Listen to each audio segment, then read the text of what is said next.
Assalamualaikum warahmatullahi wabarakatuh. Bismillah, alhamdulillah, wassalatu wassalamu ala rasulillah wa ala alihi wa sahbihi wa mawala. La hawla wa la quwwata illa billah, ma ba'du. Yang saya hormati para jemaah salat subuh rahimakumullah. Alhamdulillah, kita bersyukur kepada Allah Subhanahu wa ta'ala, dan memang sepatutnya kita harus selalu bersyukur kepada Allah. Apalagi di saat ini kita sudah bisa bersujud kepada Allah Subhanahu wa ta'ala bersama-sama dalam sholat subuh ini. Mudah-mudahan sujud kita saat ini diterima oleh Allah dan menjadi saksi besok yang bisa menyelamatkan kita di hadapan Allah Subhanahu wa ta'ala. Amin, Allahumma amin. Para jemaah salat subuh sekalian yang saya hormati, kami seperti biasanya kami diberi tugas untuk membacakan kitab dari hikam ini. Bismillahirrahmanirrahim.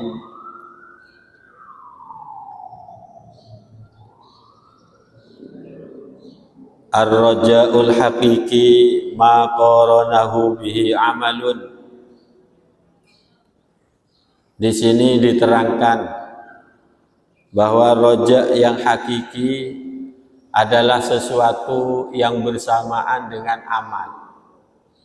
Para jemaah sekalian yang saya hormati, bahwa di dalam setiap hari, setiap detik, setiap langkah kita, ini sebenarnya kita harus selalu memasrahkan diri kepada Allah. Apapun yang akan terjadi dan apapun yang terjadi, itu semuanya kita pasrahkan kepada Allah Subhanahu wa ta'ala. Namanya kita bertawakal kepada Allah. Tetapi perlu diingat, ya, seperti yang disampaikan di sini. Perlu diingat bahwa walaupun kita punya rasa tawakal yang besar kepada Allah Subhanahu wa ta'ala, bahwa la haula wa la quwwata illa billahil aliyyil azim, kita tidak punya kemampuan sedikit pun dalam hidup. Tidak punya kemampuan pada hakikinya. Kita tidak punya kemampuan untuk menciptakan diri kita ini sesuai dengan apa yang kita mau. Innaka, bahwa dirimu tidak akan mencapai semua apa yang menjadi keinginanmu. Karena memang kita pada hakikinya tidak punya kemampuan apa-apa sedikit pun. Manusia ini tidak punya kemampuan untuk mengatur nyawa kita, untuk mengatur kedip mata kita, untuk mengatur langkah kita, mengatur apapun dalam diri kita. Sebenarnya kita tidak punya kemampuan apa-apa. Semuanya harus ditawakalkan kepada Allah. Apa yang akan menimpa kita, apa yang akan terjadi pada kita, semua pasrah kepada Allah Subhanahu wa ta'ala. Tetapi kadang-kadang pasrah ini kita berlebihan, sehingga menyebabkan berada dalam kekeliruan. Makanya oleh Syekh Ibnu Athaillah As-Sakandari di sini dikatakan, walaupun kita itu pasrah sepenuhnya kepada Allah, semua pengharapan diberikan kepada Allah Subhanahu wa ta'ala, maka ini yang dikatakan dengan roja. Ini yang dikatakan dengan roja. Semuanya tawakal. Tapi roja yang sebenarnya, satu pengharapan kepada Allah yang sebenarnya adalah maqoronahu amalun. Harus disertai dengan amal. Bahwa diri kita ini tidak boleh diam berpangku tangan, tidur tidak pernah sholat, mengharapkan surga. Surga itu apa katanya Allah? Kalau saya memang ditakdirkan surga, maka saya akan masuk surga. Lah ini namanya pengharapan yang salah kepada Allah. Tidak pernah puasa ingin bahagia bersama Rasulullah di surga. Juga urusan dunia pun juga begitu. Kalau memang saya ini ditakdirkan kaya oleh Allah, maka saya akan kaya walaupun saya tidur terus.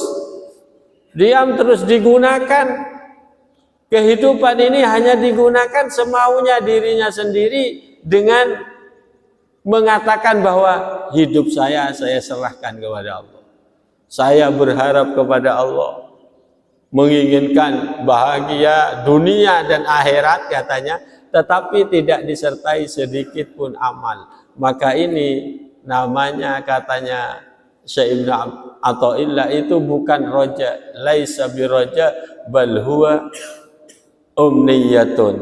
Bahkan itu adalah suatu tamanni, suatu pengharapan yang tidak mungkin akan mendapatkan apa yang dia inginkan. Kalau katanya santri itu adalah tamanni. Tamanni itu mengharap-harap sesuatu yang sulit untuk didapat atau sesuatu yang tak mungkin didapat, itu namanya tamanni. Seperti orang berkata, ya laitas syabab ya'udhu yauman. Orang yang umurnya sudah 60 tahun, dia berharap meminta kepada Allah, ya Allah, mudah-mudahan umur saya kembali menjadi 30 tahun lagi. Nah, itu namanya pengharapan yang tamanni. Pengharapan yang tamanni. Kecuali memang diberi keajaiban oleh Allah Subhanahu wa taala, itu lain lagi ya. Namanya itu tamanni. Mengharapkan sesuatu kepada Allah, pengharapan yang besar tapi tidak disertai dengan amal, maka itu dikatakan umniyatun, bahwa itu adalah pengharapan yang sia-sia. Imam Ghazali di dalam kitab Ihya itu berkata, manidda'a arba'an min ghairi arba'in fahuwa kadzdzab. Barang siapa yang mengaku 4 perkara min ghairi arba'in, tidak melaksanakan 4 perkara, fahuwa kadzdzab, maka itu pengakuan yang dusta. Sama dengan ini, roja kepada Allah, semuanya dipasrahkan kepada Allah. Ada pengharapan yang diangan-angankan dalam dirinya tapi tanpa adanya amal dari dirinya, maka itu pengharapan yang tamanni. Katanya Ghazali, ada orang mengaku 4 perkara min ghairi arba'in, tidak melaksanakan 4 perkara, maka orang itu kadzdzab. Dia adalah dusta dalam pengakuan, tidak benar. Siapa orang ini? Pertama, manidda'a hubbal jannah. Barang siapa yang mengaku bahwa dirinya cinta surga, dirinya menginginkan surga. Kamu kalau mati ingin surga apa enggak? Ya ingin sekali. Ya setiap orang pasti ditanya itu. Kalau ditanya mau surga apa enggak, ya pasti mau surga. Sejelek apapun orang itu pasti jawabannya ingin masuk surga. Bahkan bukan hanya orang Islam ya, orang non-Muslim itu mereka juga mengaku ingin masuk surga. Mereka ingin masuk surga juga, sama seperti orang Islam ingin masuk surga. Sejelek apapun orangnya. Tapi walam ya'mal bisolihat. Orang ingin surga, ingin masuk surga, walam ya'mal bisolihat, tapi dia tidak mau beramal soleh. Tak mau beramal soleh. Maka itu namanya fahuwa kadzdzab. Disuruh sholat gak mau sholat, disuruh puasa gak mau puasa. Jadi fahuwa kadzdzab. Fa amma man a'ta wattaqa wa saddaqa bil husna fasanuyassiruhu lil yusra. Barang siapa yang a'ta wattaqa, dia ahli bersedekah, wattaqa, dia takwa kepada Allah. Fa amma man a'ta wattaqa wa saddaqa bil husna fasanuyassiruhu lil yusra. Maka dia akan dimudahkan jalannya menuju surganya Allah. Wa amma man kadzdzaba wa tawalla wa kadzdzaba bil husna fasanuyassiruhu lil usra. Sudah ada jalan-jalan ini. Orang yang baik akan dituntun ke surganya Allah, orang yang jelek itu akan dituntun ke neraka oleh. Ini yang pertama, bahwa seseorang yang ingin surga tanpa beramal soleh, maka itu pengakuan yang dusta, pengakuan palsu. Jangan berharap engkau seperti itu kalau dirimu tidak mau beramal soleh. Wa man ittaqa khaufan nar, wa man idda'a khaufan nar, barang siapa yang mengaku takut ke neraka. Kamu mau tidak masuk neraka? Ya sudah pasti jelas tidak ya. Ya seperti kata saya tadi itu, sejelek apapun orangnya tidak ingin masuk neraka. Sejelek apapun pekerjaannya tidak ingin masuk neraka. Dia mengaku bahwa saya takut masuk neraka, itu takut sekali. Tetapi dia tidak mau berhenti anil munkarot, anil ma'asi. Dia tidak mau berhenti dari perbuatan maksiatnya. Dia tidak mau berhenti dari perbuatan mungkarnya, fahuwa kadzdzab. Orang yang sampai mabuan ngocak takut de neraka. Nah, sambil minum saya takut masuk neraka. Nah ini pengakuan yang dusta. Ya, jadi ini perlu oleh kita itu diangan-angan tiap hari. Kok saya ini ya samalah dengan urusan duniawi. Saya ingin kaya, tapi saya diam saja di rumah. Nah, itu dari mana itu? Itu adalah pengharapan yang palsu, pengharapan yang dusta. Tetapi ya kita jangan jangan hanya memotong di sini, ya. Karena berdoa itu pun juga salah satu amal kepada Allah Subhanahu wa Ta'ala. Jadi kita yang berdoa di rumah itu ada, di rumah saya itu ada orang yang pokoknya pekerjaannya merantau dari dulu ke Jakarta, pernah ke Kalimantan, bahkan ke Timur-Timur, di saat Timur-Timur masih miliknya Indonesia juga lama, ke Papua juga lama, tapi pulangnya dia tidak dapat apa-apa, masih belum kaya kan. Saya ini Ustadz merantau sudah 30 tahun lebih, tapi ya sampai sekarang saya sudah setua ini masih belum kaya. Terus saya bilang ke orang itu, sudah sampai Anda usah berangkat lagi, sudah coba kamu di sini aja, jadi masjid ini dijaga. Terus bagaimana dengan saya? Saya harus nanti apa yang akan saya makan Ustaz kalau hanya di masjid ini? Masjid ini tidak ada gajinya. Sudah kamu ini bekerja di masjid, ngurusin masjid, itu niat bekerja kepada Allah. Jangan mengharapkan apa-apa. Yang penting orang itu jangan diam di rumahnya. Kamu tidak akan kekurangan yang akan dimakan. Orangnya ahli perokok, juga rokoknya kamu tidak akan kurang. Saya bilang seperti itu. Kalau tidak ada kerjaan ya sudah, mencabut rumput di rumah itu, ya, bersih-bersih di pagar. Sudah niat kamu bekerja saja kepada Allah. Kalau diam di rumah tanpa ada pekerjaan kamu mengharap datangnya rezeki, itu jangan. Tapi kalau kamu bergerak, nyapu-nyapu di jalan, tidak ada yang akan dikerjakan. Sudah cari bantu-bantu orang, bantu-bantu bersih, apapun kamu jangan mengharapkan bayaran. Katakan saja kepada Allah, saya ini bekerja ya Allah. Nah kemudian ini sudah 5 tahun di sini. Saya tanyakan, kamu pernah enggak kekurangan untuk beli rokok? Enggak pernah Ustaz. Kamu pernah enggak kekurangan yang akan dimakan? Enggak pernah. Ternyata hidup saya lebih enak sekarang daripada dulu saya. Jadi saya katakan bahwa Berharap itu boleh, tapi jangan diam. Kadang-kadang orang ini melupakan pengharapan kepada Allah, pekerjaannya yang terlalu banyak. Sehingga juga lupa kepada Allah yang mengatur rezeki. Kita bekerja itu sebagai bentuk amal.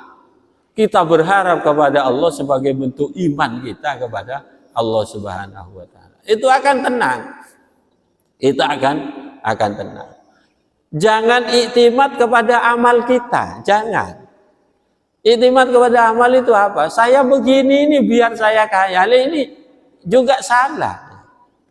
Orang ini harus rojeknya kepada Allah, harapannya kepada Allah.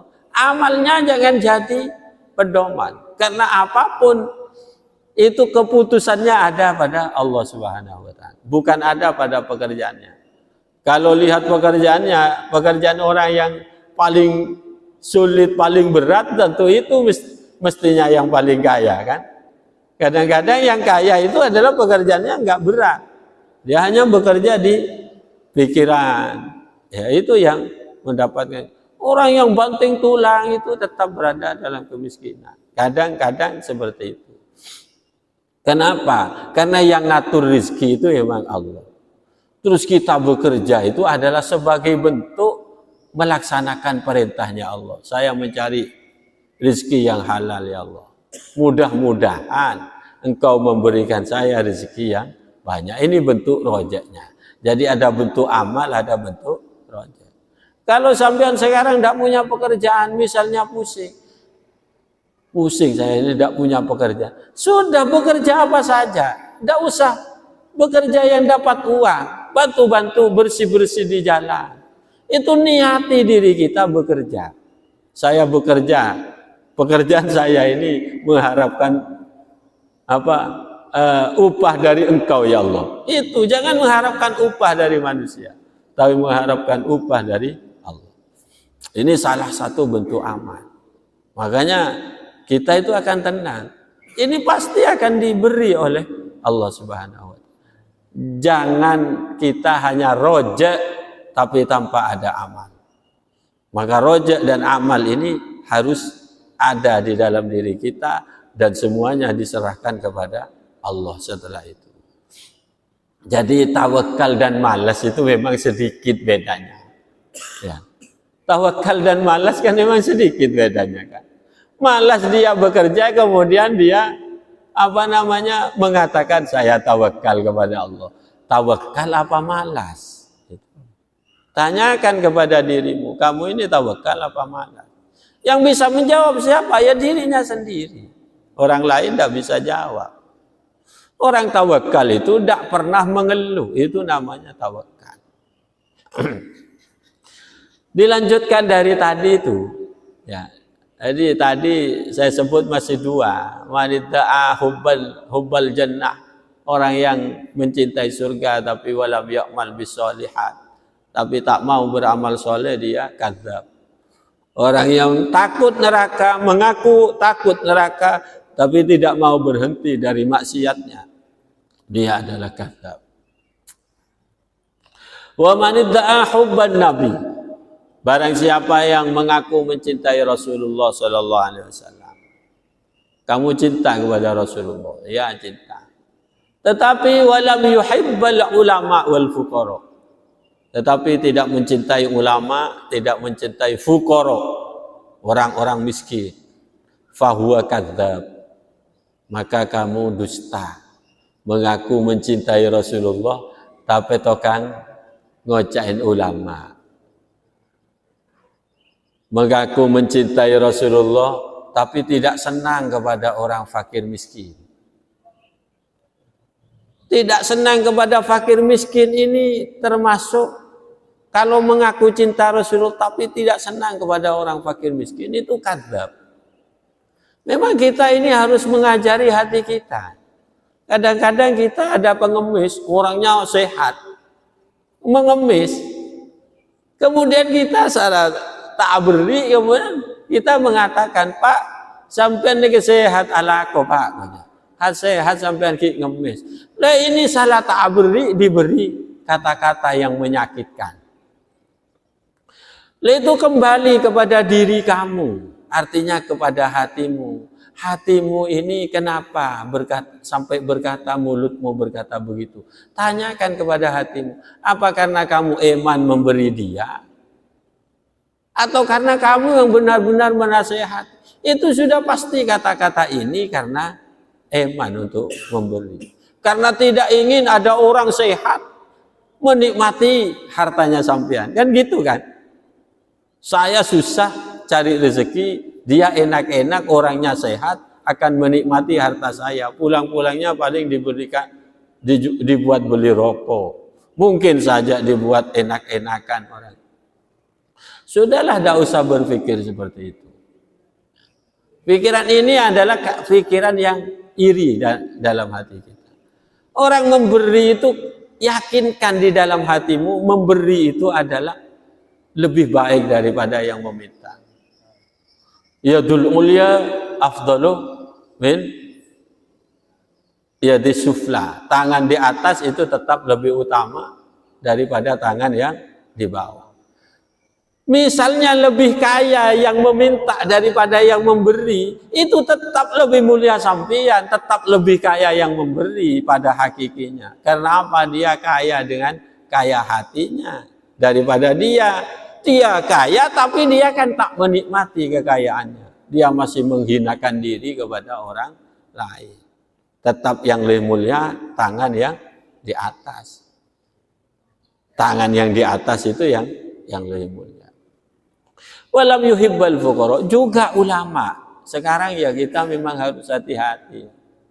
Kadang-kadang kita yang tidak tahu apa-apa, ini tukang kritiknya ulama.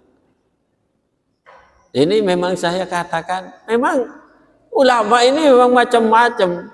Dari dulu memang ulama itu macam-macam. Ada ulama ussu, istilah ulama ussu itu dikatakan dari zamannya Imam Ghazali sudah ada istilah ulama ussu. Tetapi yang mengatakan ulama ussu itu siapa?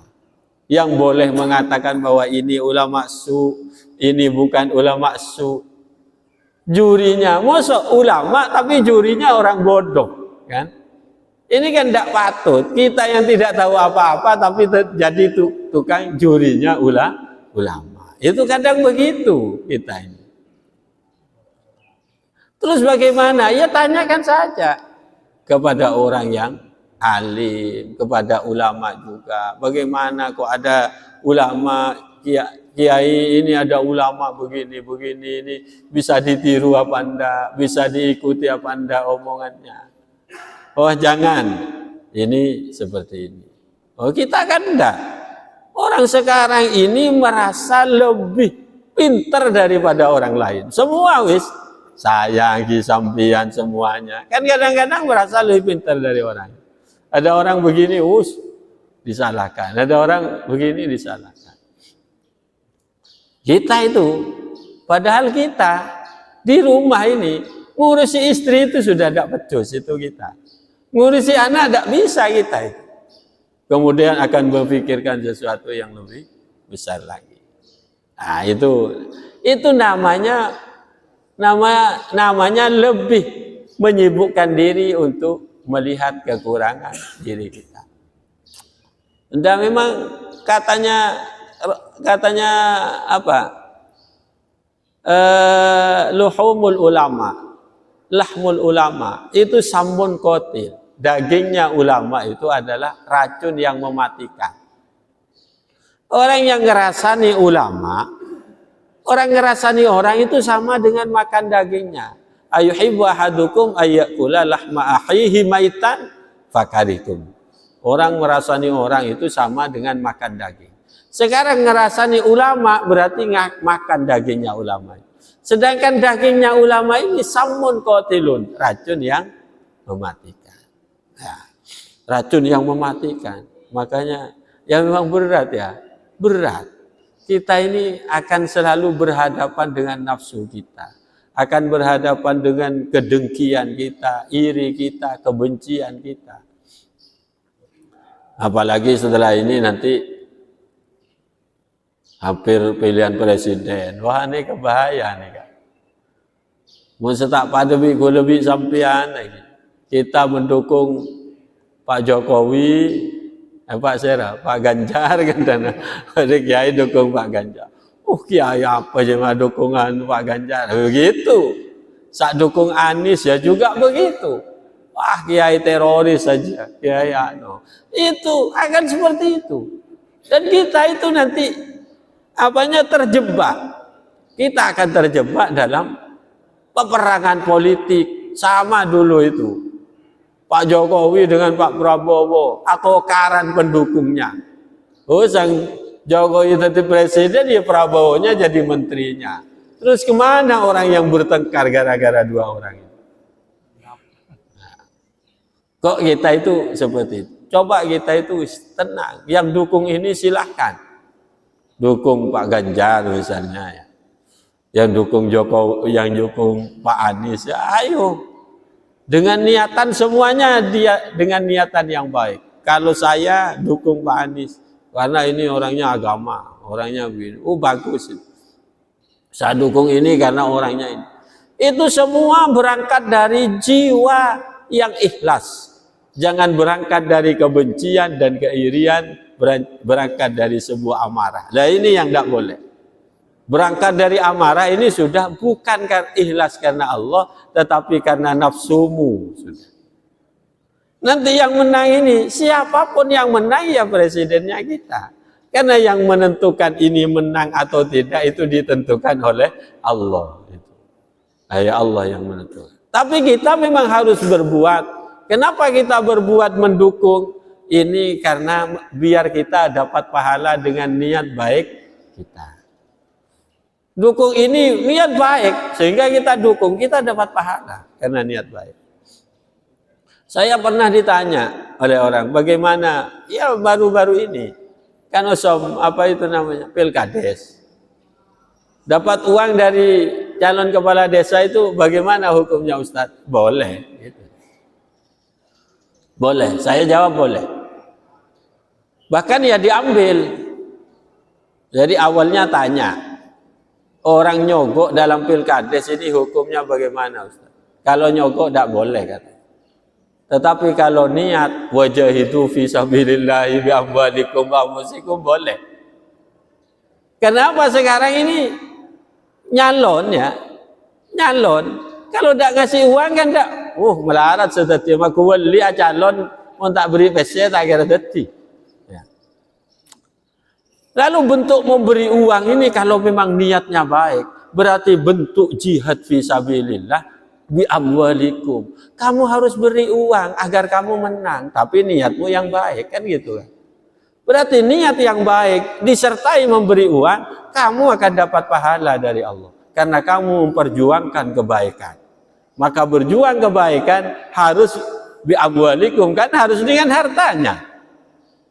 Kalau las ikhlasan ya wan lagar tadi yang menang. Sama dengan tadi itu. Ya rojak bila amalin itu namanya. Mengharap tanpa adanya amal. Lah kalau niatnya nyogok tak boleh. Coba kamu jadi kepala desa niatnya ingin memperbaiki desa. Saya ingin memperbaiki desa. Kalau kamu ingin memperbaiki desa, biar kamu menang ya kamu harus berjuang juga dengan hartamu kan. Kalau kamu tidak mau hanya inginnya saya ingin berjuang. Kemudian menyalahkan orang karena tidak milih. Jangan orang niat baik, tak dukung sekali kocak. Dirimu saja sudah membuktikan bahwa kamu berat dengan uangmu untuk berjuang itu. Itu sudah pasti ya. Jangan menyalahkan orang, salahkan diri kita. Karena kita sudah, kamu berjuang dengan uangmu saja sudah nggak mau. Kok kamu ingin memperbaiki? Dari mana nanti perjuangan kamu? Nah ini asal niatnya baik. Sedikit loh bedanya ya. Kalau ingin jadi kepala desa. Niatnya tidak baik, kemudian ngasih uang kepada orang. Lah ini haram ini, ngasihnya haram. Arten dan badan giburu anu gula negara. Nanti artinya beda, ditafsiri yang berbeda. Saya ingin nyalon kepala desa. Niat saya biar tetik lebun, emol jaki orang, dapat dana ini. Kemudian saya biar jadi, saya ngasih uang kepada. Lah ini haram. Karena saya menyogok demi kepentingan kebatilan. Tapi kalau saya nyalon, saya ingin merubah ini. Saya ingin memperbaiki. Yang jelas saya kalau nyalonkan diri tidak ngasih uang, saya tidak ada yang. Maka saya berjuang dengan uang saya. Ustadz, ini tidak nyogot Anda. Ini bentuk perjuangan saya untuk memenangkan kebaikan yang menjadi angan-angan saya. Itu kan baik kan? Dan itu bisa jadi dapat pahala. Bahkan pasti dapat pahala asalkan kayak tadi. Kalau berangkatnya tidak baik, berangkatnya ingin ini, ingin itu, dana desa ini sekian miliar misalnya, angan-angannya ke sana, kemudian dia nyalon dan ngasih uang, ya itu haram itu. Sudah pasti haram. Uang yang diberikan itu haram. Nah, itu namanya ar-rashi wal murtasi finnar. Penyogok dan yang disogok sama-sama masuk neraka. Nah, makanya setiap kita menyikapi seperti ini, maka kita berbeda itu sudah pasti. Tidak bisa satu masjid ini akan sama, tidak bisa. Allah itu memang menciptakan perbedaan. Jadi Allah menciptakan perbedaan. Hanya berbeda ini adalah kita menjalaninya demi kebaikan. Nah ini loh yang beda. Walaupun orang lain mendukungnya bukan demi kebaikan, tapi saya mendukung demi kebaikan, maka ini yang dapat pahala. Jadi orang-orang itu kullun yub'atsu ala niyyatihim, kata Rasulullah SAW. Bahwa setiap manusia besok di akhirat ini akan dibangkitkan sesuai dengan niatnya masing-masing. Orang sholat tahajud malam, yang satu niat agar supaya mendapatkan jabatan. Ada orang satunya sholat tahajud. Kenapa sholat tahajud? Karena saya mencintai Allah. Nah ini kan beda nih besok itu. Sama-sama sholat tahajudnya, tapi dia akan mendapatkan apa? Balasan yang berbeda. Saya tahajud 2 rakaat ya Allah, ini balasannya. Kok kecil ya Allah? Lah kan tahajud kamu ingin ini. Yang satunya tahajudnya juga 2. Kok balasannya besar? Loh, kok balasannya itu besar? Karena dia tahajudnya ikhlas karena saya. Itu. Jadi kullun yub'atsu ala niyatihi. Bahwa manusia akan dibangkitkan itu sesuai dengan niatnya masing-masing. Jadi yang menjadi pendorong satu amal ibadah itu apa? Maka pendorongnya inilah nanti yang akan mengangkat kita di hadapan Allah Subhanahu wa taala. Jadi cinta kepada Rasulullah, mengaku cinta Rasulullah, tidak cinta ulama, tidak cinta fuqara, maka fahuwa kadzdzab. Nah, kita belajar ini. Kemudian yang terakhir, siapa orang yang mengaku cinta kepada Allah tapi wasyaka anil balwa. Ngaku cinta kepada Allah tapi syaka anil balwa fahuwa kadzdzab. Ke barat ke timur mengeluh. Itu namanya bukan cinta kepada Allah tapi protes kepada Allah, unjuk rasa kepada Allah. Mendapatkan cobaan ini syaka. Mau coba gula paling rajin setunya kilo coba gula nih kamu. Kas coba gula nih rajin. Keng gula sabar, lo sabar nih namanya, tidak sabar itu. Syaka anil balwa itu innama ashku bathi wa huzni ilallah. Saya hanya menyerahkan semua ini kepada Allah. Kalau tidak kuat ya mengeluh, tapi mengeluhnya hanya kepada Allah. Jangan mengeluh kepada manusia.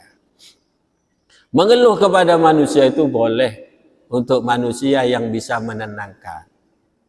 Saya ini tidak kuat. Mengeluh sendiri kepada Allah tidak mampu. Harus saya mengeluh kepada orang. Maka mengeluh kepada orang harus mengeluh kepada orang yang bisa menuntun kita kepada yang lebih baik. Kula kiai nemu coba ingat nikah. Bagaimana saya menghadapi ini? Ya, itu namanya keluhannya hanya untuk mendapatkan kebaikan. Kalau keluhannya ini cerita, ibu saya masuk rumah sakit, Setelah ibu saya, anak saya. Setelah anak saya, istri saya. Cerita kepada ketemu mereka nikah. Jangan mengaku cinta kepada Allah kalau kita ini masih syaka anil balwa. Makanya ulama selalu mengatakan alhamdulillahi ala kulli hal. Ini pangkat tinggi kalau orang itu bisa mengatakan alhamdulillahi ala kulli halin. Puji kepada Allah Subhanahu wa taala atas keadaan apapun yang menimpa saya selalu memuji kepada Allah. Itu pangkat yang tinggi. Dan para jemaah sekalian yang saya hormati, mungkin ini yang bisa saya sampaikan. Adik lanceng gelu nih keseporan awal lanceng gelu. Mudah-mudahan bermanfaat kepada kita semuanya. Kita menjadi orang yang baik, sa'idun fid dunya wa sa'idun fil akhirah, ingin mendapatkan kemuliaan juga di hadapan Allah Subhanahu wa taala. Di dunia kita mulia, di akhirat kita juga mulia. Amin Allahumma amin. Apa lagi? Bismillahirrahmanirrahim. Alhamdulillahirabbil alamin. Hamdan na'imin, hamdan syakirin, hamdan yafi ni'amahu ikafi mazidah. Allahumma salli wa sallim ala sayyidina Muhammadin wa ala alihi wasallam. اللهم يا ارحم الراحمين فارحمنا ربنا انفعنا بما علمتنا رب علمنا الذي ينفعنا رب فقهنا فقه اهلنا وقراباتنا في ديننا رب فاجعل مجتمعنا غايته حسن الختام واتنا ما قد سالنا من عطاياك الجسام ربنا اتنا في الدنيا حسنه وفي الاخره حسنه وقنا عذاب النار وصلى الله على سيدنا محمد اله وصحبه وسلم الحمد لله رب العالمين. Kurang lebihnya mohon maaf. Akhiran hadanallahu iyyakum ajma'in. Wassalamualaikum warahmatullahi wabarakatuh.